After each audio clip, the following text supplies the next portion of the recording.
15년 전 크리스마스, 그는 매니저도 없이 혼자 피자를 10대 판 사들고 강남의 한 보육원 문을 두드렸다. 유명 배우라는 것을 아이들은 몰랐고 그도 굳이 알리지 않았다. 보일러가 고장나 냉골이 된 공간에서도 끝까지 자리를 지키며 공연을 보고 아이들과 이야기를 나눴다. 공연이 끝난 뒤에도 그는 남아 있었다. 그날 그 자리에 있었던 한 사람이 최근 긴 댓글로 당시를 회상했다. 그때부터 더 응원하게 됐다. 이분은 진짜다. 배우 유지태 이야기다. 영화 왕과 사는 남자가 개봉 26일 만에 전국 누적 관객 수 800만 6,326명을 돌파하며 뜨거운 흥행 가도를 달리는 가운데 작품 안팎으로 따뜻한 미담들이 잇따라 전해지고 있다. 앞서 연출을 맡은 장항준 감독이 촬영 현장에서 갓 태어난 아기를 둔 배우에게 기저귀 2박스를 직접 수소문해 보냈다는 사연이 알려진 데 이어 이번에는 유지태의 15년 전 선행까지 재조명되면서 이 작품이 거두고 있는 800만의 성과가 결코 우연이 아니라는 반응이 이어지고 있다. 파난성부사 유기산 역으로 출연한 배우 김용석은 앞서 인터뷰를 통해 촬영 당시의 에피소드를 공개했다. 갓 태어난 아기 이야기를 꺼냈을 때 장항준 감독이 직접 연락처를 수소문해 기저귀 2박스를 보내줬다는 내용이었다. 김용석은 배우로서 느끼던 외로움과 아버지가 된 뒤의 부담감을 이해받고 위로받는 느낌이었다고 밝혀 촬영 현장의 분위기가 얼마나 따뜻했는지를 전했다. 그리고 그 훈훈함은 장항준 감독에서 그치지 않았다. 최근 왕과 사는 남자 관련 영상에 올라온 한 장문의 댓글이 뒤늦게 주목을 받고 있다. 글쓴이는 15년 전 크리스마스 무렵 강남의 한 보육원에서 있었던 일을 상세하게 적었다.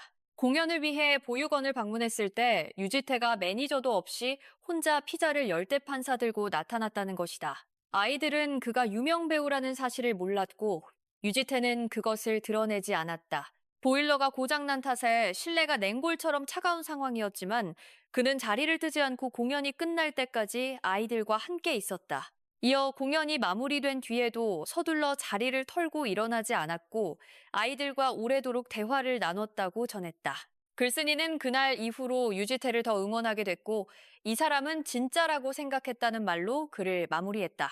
이 댓글이 알려지자 누리꾼들 사이에서는 장항준에 이어 유지태까지 이 영화가 800만을 넘긴 게 당연하다는 반응이 쏟아졌다. 작품 속 묵직한 존재감뿐만 아니라 카메라 밖에서의 행보까지 재조명되며 유지태라는 배우에 대한 신뢰가 더욱 두터워지는 분위기다.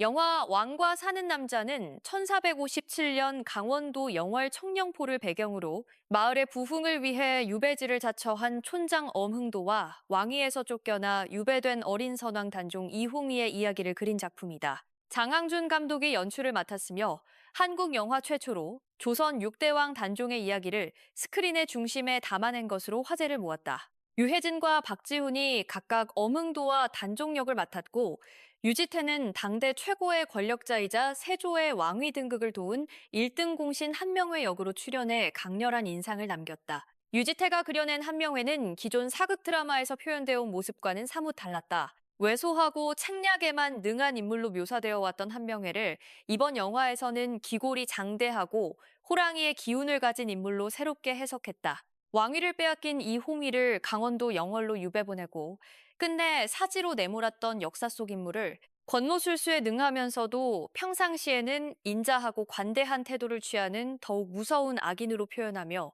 관객들의 분노 지수를 끌어올렸다. 최근 진행된 인터뷰에서 유지태는 관객들이 자신을 점점 더 미워하게 될 것 같다는 질문에 칭찬으로 받아들이고 싶다고 답했다. 그는 악역은 악한 인물로 기능해야 한다.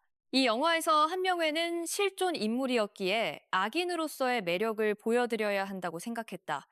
관객들이 저를 미워해 주신다면 그조차도 칭찬으로 받아들이겠다고 밝혔다.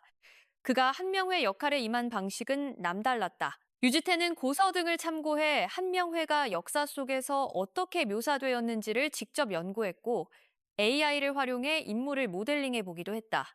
실제 역사 기록에 기골이 장대하고 무예에도 능했다는 내용이 있었다는 점을 바탕으로 기존 이미지와 전혀 다른 한명회를 창조해냈다. 그는 평상시 한명회는 어떻게 행동했을까? 자신이 가지지 못한 왕의 자리를 원했던 것은 아닐까?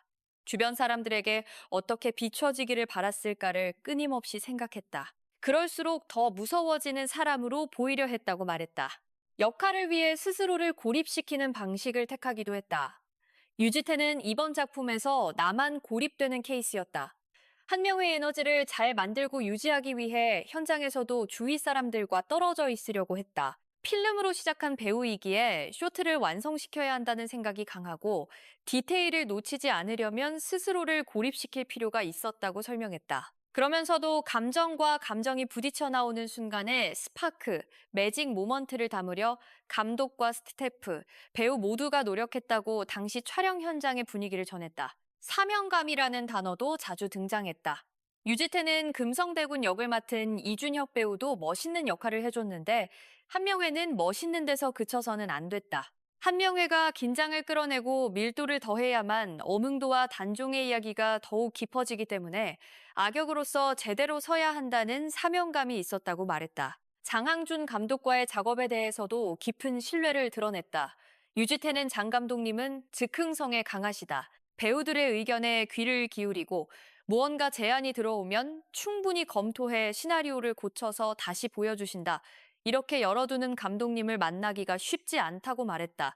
이어 각본을 직접 쓰는 감독 중에는 토시 하나도 틀리지 말라는 분들도 있는데 그러다 보면 창작성이나 즉흥성이 줄어든다. 이 영화의 핵심은 배우의 감정이고 장 감독님이 그 점을 정확히 알고 계셨기 때문에 모든 배우의 장점이 최대한 발휘될 수 있었다고 했다. 장항준 감독의 또 다른 강점으로는 서민을 다루는 능력을 꼽았다. 서민의 애환을 잘 담고 느끼게 하는 감독 1위가 장항준 감독 아닐까 한다. 로베르토 베니니의 인생은 아름다워 같은 작품도 장 감독님이라면 훌륭하게 해내실 것 같다. 오버페이스이면서도 깊이 있고 위트까지 담을 수 있는 분이라고 평했다. 어린 단종 역을 맡은 박지훈에 대해서도 아낌없는 찬사를 보냈다. 유지태는 박지훈이 너무 잘했다. 인기라든가 스타성에 기대는 것이 아니라 이 배역을 잘 소화할 수 있는지, 내가 어떻게 준비되어 있는지에만 집중하더라. 굉장히 놀랐다. 역할을 위해 15kg을 감량하고 온 모습도 인상적이었다.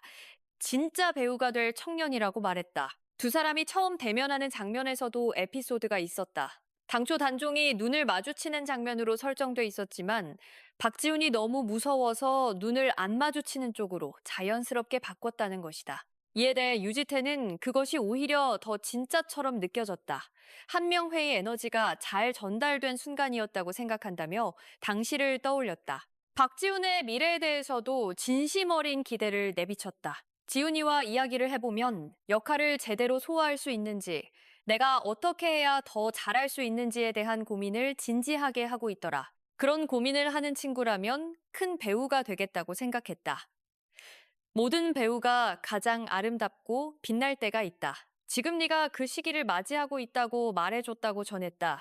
또한 아이돌로서의 영향력도 쉽게 내려놓지 않았으면 한다. 그 캐파를 유지할수록 하고 싶은 작품에 더 가깝게 다가갈 수 있다는 것을 나는 젊었을 때 미처 알지 못했다며 솔직한 경험담을 덧붙였다.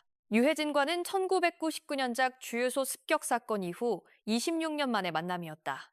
유지태는 힘들 때 같이 일을 시작했기에 서로의 힘든 모습을 다 봤다. 그런 시절을 함께한 사람이 성공한 모습으로 다시 곁에 있다는 것이 너무 감사했다. 유해진 배우는 1000만 영화를 여러 번 해낸 분이다. 저는 아직 1000만 영화를 못했지만 그런 분과 함께할 수 있어서 행복했다고 말했다. 현재 유지태는 건국대학교 매체연기학과 교수로 재임 중이다. 학생들에게 가장 강조하는 것은 자신의 원형을 지키는 것이다. 그는 선생님이라기보다는 선배의 입장이 크다. 학생들에게 셰익스피어도 좋고 입센도 좋지만 너희 자신의 IP를 가지고 사회에 나가라고 말한다. 주눅들지 말고 자신의 원형이 잘 발현될 수 있도록 하는 것이 가장 중요하다고 가르친다고 밝혔다. 학생들이 교내뿐 아니라 외부 공연까지 올리고 있다는 점에 대해서도 내가 이루지 못한 꿈을 학생들이 해내는 것 같아서 뿌듯하다고 했다. 2년 뒤면 배우 데뷔 30주년을 맞는다. 유지태는 지난 시간에 대해 잘 살았다고 생각한다. 한국 영화의 황금기에 그 시절을 만들어낸 감독님들과 함께 작업하며 피부로 그 열기를 느꼈고 그만큼의 고충과 행복을 모두 경험한 배우라는 생각이 든다. 복이 많다고 말했다. 동시에 젊은 시절의 후회도 솔직하게 털어놓았다. 한류 드라마들을 많이 거절했다. 그때 좀 더 폭넓게 활동했더라면 좋았겠다는 생각도 든다. 지금은 그 경험이 나를 만들었다고 생각하지만 당시에는 아이돌적인 것을 거부하려 했던 시절이었다고 회고했다. 한국 영화 산업의 미래에 대한 시각도 분명했다. 유지태는 AI가 우리의 직업을 빼앗는 것이 아닌가 하는 의심도 있지만 거기 머물러서는 안 된다. VFX라고 생각하고 앞으로 AI와 어떻게 공존할 것인지를 공부하고 있다. 한국 영화가 힘들다고 하지만 과도기에 있다고 본다. 30억에서 50억 규모의 영화가 새로운 문화를 만들어내고 거기서 스타 감독과 스타 배우가 탄생할 것이다. 극장을 넘어 OTT와 인터넷, 로컬 작품 등이 다양한 형태로 상영되는 시대가 올 것이라고 전망했다. 도전하고 싶은 장르에 대해서는 액션과 코미디를 꼽았다. 프랜차이즈 액션을 두세 작품 해보고 싶다. 전작들의 한계를 항상 깨고 싶다는 욕심이 있다. 감독으로서도 배우로서도 다양한 도전을 이어가고 싶다고 말했다. 또한 라스 폰 트리에 감독의 더 하우스 데잭 빌트 출연 당시를 회상하며 감독님의 현장 시스템이 궁금했고 그 도그마를 직접 느낄 수 있어 재미있는 경험이었다고 덧붙였다. 두 아들을 키우는 아버지로서 아이들에게 강조하는 철학은 단 하나였다.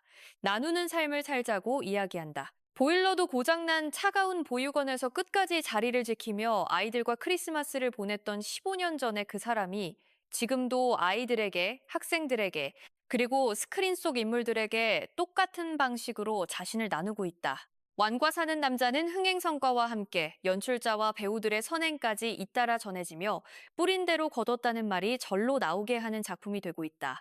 800만 관객의 발길이 단순히 잘 만든 영화를 향한 것이 아니라 그 영화를 채운 사람들의 온기를 향한 것이기도 하다는 점에서 이 기록은 더욱 의미가 깊다. 여러분은 유지태 배우의 이번 한명회 연기 어떻게 보셨나요?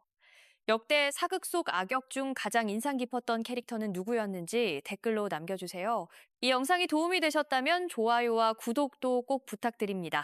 앞으로도 한국 영화와 배우들의 이야기를 가장 빠르고 깊이 있게 전해드리겠습니다.